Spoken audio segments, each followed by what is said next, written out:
David Goggins is still an uncommon man among uncommon men. This follow-up book seems more structured than the first book. It has its pros and cons, but for Goggins, cons are pros. Here are some takeaways. Number one, some are born winners, some are born losers, who then fight to become winners. From Never Finished, he says, I was a born loser. There are a lot of born losers out there.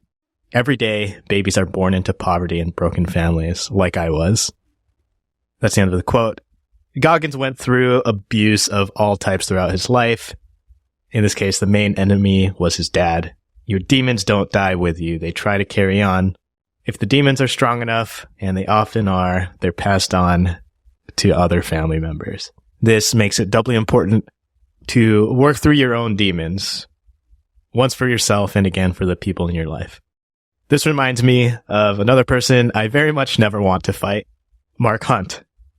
In his biography, Born to Fight, he describes his childhood. He says, I try to remember any light, fun moments we shared as kids, but it's hard to find anything. If there were any board games or holidays or trips to the movies or the rugby or the museum or anything that parents and little kids do together, then I don't remember them. All I remember about that house is a shitload of beatings and what felt like endless days of hunger. Books like these remind me of just how soft my life is. I come in looking for motivation to think up 1-second hooks for short form videos.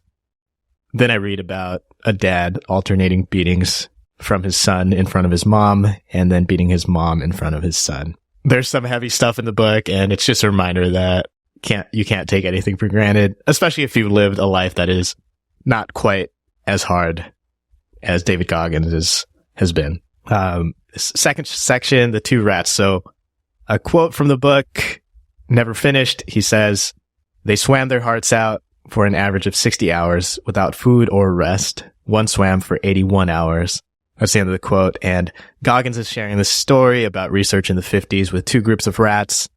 Both of them get tossed in water. The first set drowns within 15 minutes. The second set, what they do is they put them in the water and then they rescue them.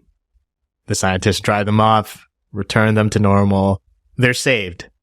And then they're returned to the water and they're able to survive for far longer than 15 minutes.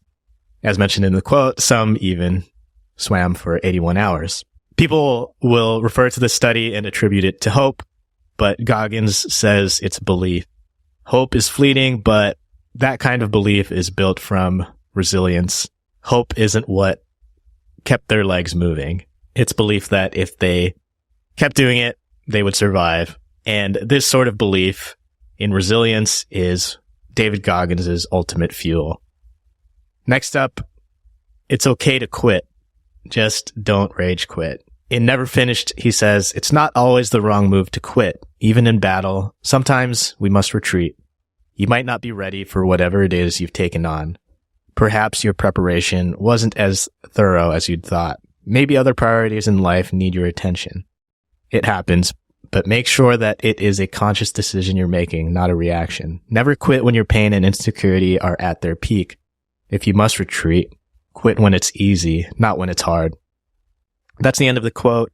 Quitting often makes sense, but you just want to make sure it's not a knee-jerk reaction to something. In Grit, Angela Duckworth talks about her own family's 3 rules for hard things. One of them is that everyone must pick a hard thing. This means that it's something that involves deliberate practice. The Duckworths are not doing 100-milers in the desert, but they have their own pursuits. Another rule is that each member picks their own thing. The parents can't just force the hard thing on their children. And the third rule, and the reason I mention Grit, is that it's similar to what Goggins advises. You can't just rage quit. From Grit, Angela Duckworth writes, this brings me to the second part of the hard thing rule. You can quit, but you can't quit until the season is over, the tuition payment is up, or some other natural stopping point has arrived. You must, at least for the interval to which you've committed yourself, finish whatever it is you began. In other words, you can't quit on a day when your teacher yells at you, or you lose a race, or you have to miss a sleepover because of a recital the next morning. You can't quit on a bad day. That's the end of the quote.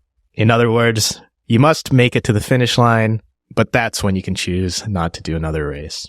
A great example of this is David Goggins tells this story about trying to run the Moab for the first time, and he keeps pushing and pushing and pushing, runs 10 miles off track, off of the course, and then has to run the 10 miles back, and then continues to push. He's having trouble breathing, having trouble moving, and eventually the medics have to come rescue him. He leaves for a few hours, is able to recover to where he's able to move again, and then decides to finish the race. He decided that he wasn't going to quit in the middle of the race.